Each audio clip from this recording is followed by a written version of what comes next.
प्रधानमंत्री नरेंद्र मोदी ने देश के अलग अलग राज्यों के मुख्यमंत्रियों और उपराज्यपाल से वीडियो कॉन्फ्रेंसिंग के माध्यम से बातचीत की, जहां इस दौरान पीएम ने कोविड-19 के नए वेरिएंट ओमिक्रॉन के प्रसार को रोकने के लिए चर्चा की और आवश्यक दिशा निर्देश भी दिए। इस अवसर पर हरियाणा के मुख्यमंत्री मनोहर लाल और स्वास्थ्य मंत्री अनिल विज चंडीगढ़ से वीडियो कॉन्फ्रेंसिंग के माध्यम से जुड़े। इस कार्यक्रम की विशेष बात यह रही कि केंद्र सरकार की ओर से कोविड-19 के संक्रमण को रोकने के लिए हरियाणा सरकार की ओर से उठाए गए कदमों की सराहना की गई। केंद्रीय स्वास्थ्य सचिव ने केंद्र सरकार की ओर से राज्यों को स्वास्थ्य संसाधन मजबूत करने के लिए भेजी गई राशि का सही उपयोग करने पर हरियाणा की तारीफ की। इसके अलावा वैक्सीन लगाने के मामले में राष्ट्रीय औसत से अधिक प्रतिशत वाले राज्यों में हरियाणा भी शुमार है। इसी तरह 15 से 18 साल के बीच के किशोरों को वैक्सीन लगाने के मामले में भी हरियाणा राज्य राष्ट्रीय औसत से आगे रहने वाले राज्यों में शामिल है।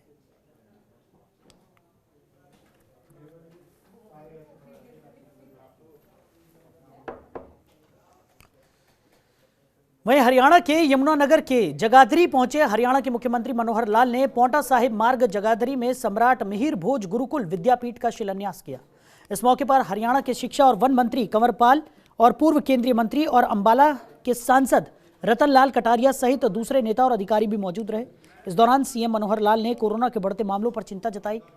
इसके लिए जरूरी कदम उठाने की बात भी उन्होंने की और जल्द ही कोरोना से मुक्ति भी मिलेगी, ऐसा आश्वासन दिया। इसके अलावा सीएम ने कहा कि इस बार बरसात के चलते फसलें खराब कम, बल्कि बरसात से फसलों को फायदा ज्यादा हुआ है।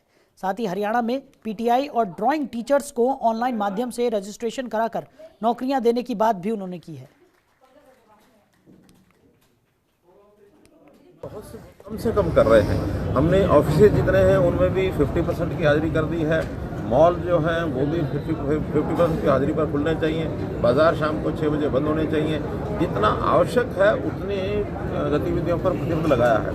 बहुत अधिक प्रतिबंध लगाते हैं तो जैसा पहली लहर में हमने देखा कि आर्थिक तौर पर भी एक प्रकार से सारा चक्र रुक जाता है और आर्थिक चक्र रुकने से सामान्य परिवार बहुत ज़्यादा प्रभावित होते हैं। ये हमने पहले फेज में करके देख लिया है और अब चूँकि जितना आवश्यक है उतना अपनी दूरी बनाकर रखें, मास्क लगा कर रखें, बाकी सब चीज़ों से बचाव के जो काम हैं वो उसमें प्रोत्साहन देना चाहिए। एकदम प्रतिबंध लगा करके चलना शायद वो सामाजिक व्यवस्था की। वहीं हरियाणा के मुख्यमंत्री मनोहर लाल ने मकर संक्रांति के मौके पर ट्वीट कर सभी को बधाई और शुभकामनाएं दी। सीएम मनोहर लाल ने लिखा कि सभी देशवासियों को मकर संक्रांति के शुभ अवसर पर हार्दिक बधाई एवं शुभकामनाएं। संपूर्ण राष्ट्र में सांप्रदायिक सौहार्द और सांस्कृतिक ताना बाना और सुदृढ़ हो व सभी का जीवन सुख समृद्धि धन्य धान्य एवं अच्छे स्वास्थ्य से परिपूर्ण हो, मैं ऐसी कामना करता हूं।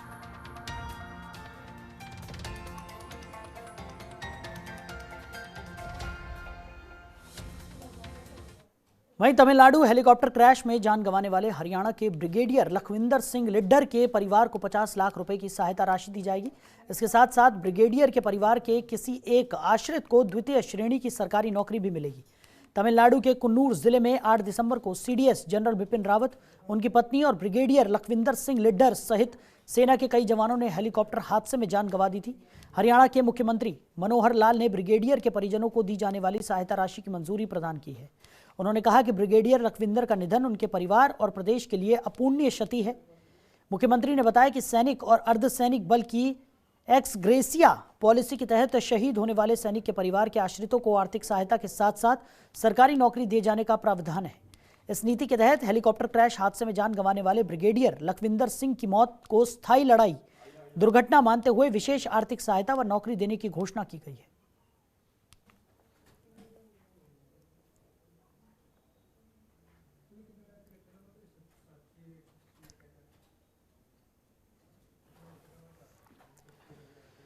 वहीं हरियाणा सरकार कोरोना से जान गंवाने वालों के परिजनों को 50,000 रुपए राशि आर्थिक मदद के तौर पर दे रही है। इसके लिए परिजनों को सरल पोर्टल के माध्यम से आवेदन करना है। आवेदन के साथ मृत्यु प्रमाण पत्र और कोविड पॉजिटिविटी रिपोर्ट की कॉपी भी जमा करनी होगी। अंबाला के डीसी विक्रम सिंह के अनुसार अभी तक अंबाला में कोविड से 511 लोगों की मौत हुई है। सरल पोर्टल के माध्यम से हमारे पास अभी तक 87 आवेदन आए हैं, जिनमें से 4 को रिजेक्ट किया गया है। बाकी 83 आगामी कार्रवाई के लिए ऊपरी विभाग के पास भेज दिए गए हैं। कोविड के दौरान अंबाला में करीब 511 लोगों की डेथ हुई थी, जो हमारा डेटा है उसके हिसाब से, तो उसका डेटा हमने उनकी डिटेल्स लेके, जितने भी पेशेंट्स थे जो अम्बाला के थे, तो उनकी डिटेल्स लेके हमने ऊपर भिजवा दी हैं। दूसरा, इसके साथ ही अगर किसी की डेथ हुई है कोविड के वजह से, तो वो सरल पोर्टल पे अप्लाई कर सकता है। तो उसके एप्लीकेशन प्रोसेस होके तो उसको 50,000 की सरकार की तरफ से आर्थिक मदद उसके परिजनों को की जा सकती है।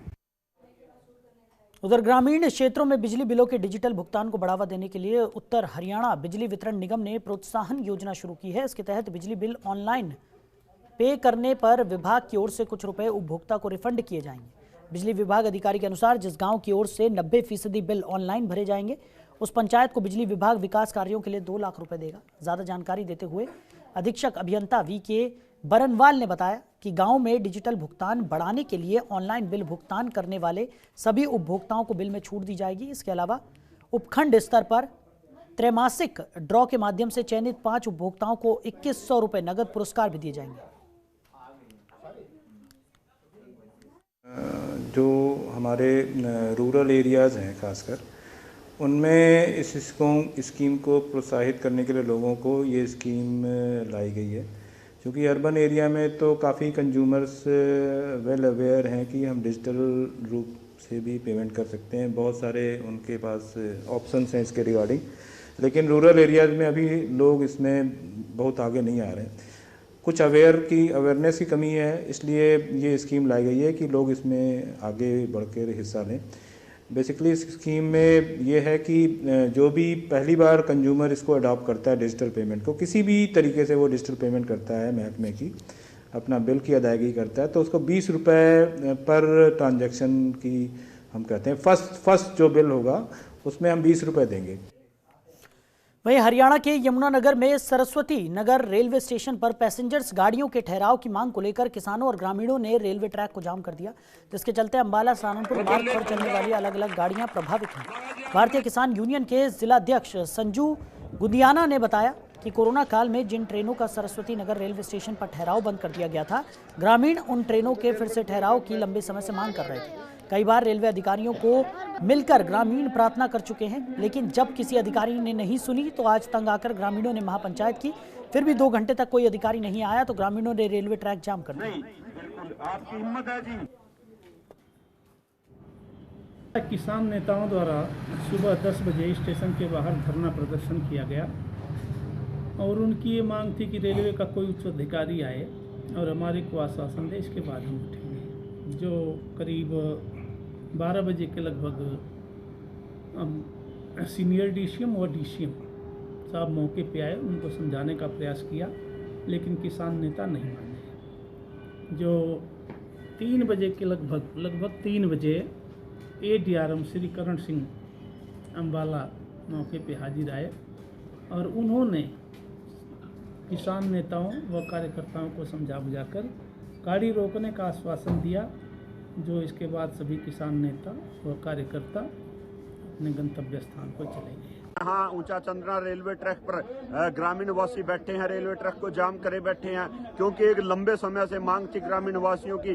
सरस्वती नगर का जो रेलवे स्टेशन है, वहां पर रेलवे पैसेंजर जो गाड़ियां थी जिनका लंबे समय से ठहराव था, उसको कोरोना काल में बंद कर दिया गया था।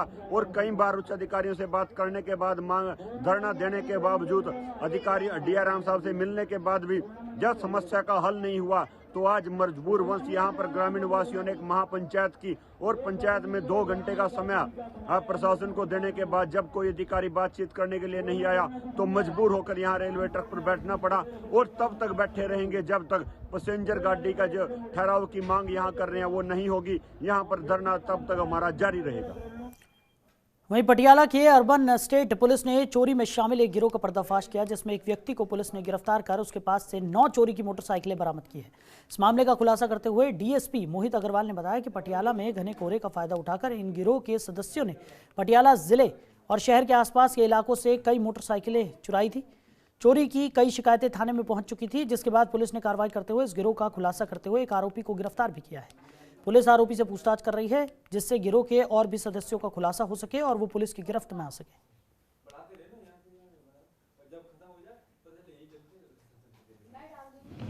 एक्चुअली बीते दिन ही ਜਿਹੜਾ ਹੈ मोटरसाइकिल ਦੀਆਂ ਵਾਰਦਾਤਾਂ काफ़ी ਵਧ ਗਈਆਂ ਸੀਗੀਆਂ, ਉਸ ਸੰਬੰਧ ਦੇ ਵਿੱਚ ਐਸਐਸਪੀ ਸਾਹਿਬ ਦੇ ਦਿਸ਼ਾ ਨਿਰਦੇਸ਼ ਤੇ ਐਸਪੀ ਸਿਟੀ ਸਾਹਿਬ ਦੇ ਦਿਸ਼ਾ ਨਿਰਦੇਸ਼ ਹੇਠ ਅਸੀਂ ਜਿਹੜਾ ਹੈਗਾ ਇਹਨਾਂ ਦੇ ਉੱਤੇ ਨੱਥ ਪਾਉਣ ਦੇ ਲਈ ਆਪਣੀਆਂ ਟੀਮਸ ਅਲੱਗ-ਅਲੱਗ ਥਾਣੇ ਦੀਆਂ ਲਗਾਈਆਂ ਹੋਈਆਂ ਸੀਗੀਆਂ, ਜਿਹਦੇ ਤੇ ਕਾਰਵਾਈ ਕਰਦੇ ਹਾਂ। ਅਰਬਨ ਸਟੇਟ ਥਾਣਾ ਦੀ ਟੀਮ ਜਿਹੜੀ ਸਾਡੀ ਸੀਗੀ ਇਸ ਤੇ ਲੱਗੀ ਹੋਈ ਸੀਗੀ ਐਸਐਚਓ ਸਾਹਿਬ ਦੇ ਅੰਦਰ, ਤਾਂ ਉਹਨੂੰ ਬੜੀ ਵੱਡੀ ਸਫਲਤਾ ਮਿਲੀ ਹੈ। खबरों के निष्पक्ष विश्लेषण के लिए सब्सक्राइब करें Janatantra TV and press the bell icon. Never miss any update.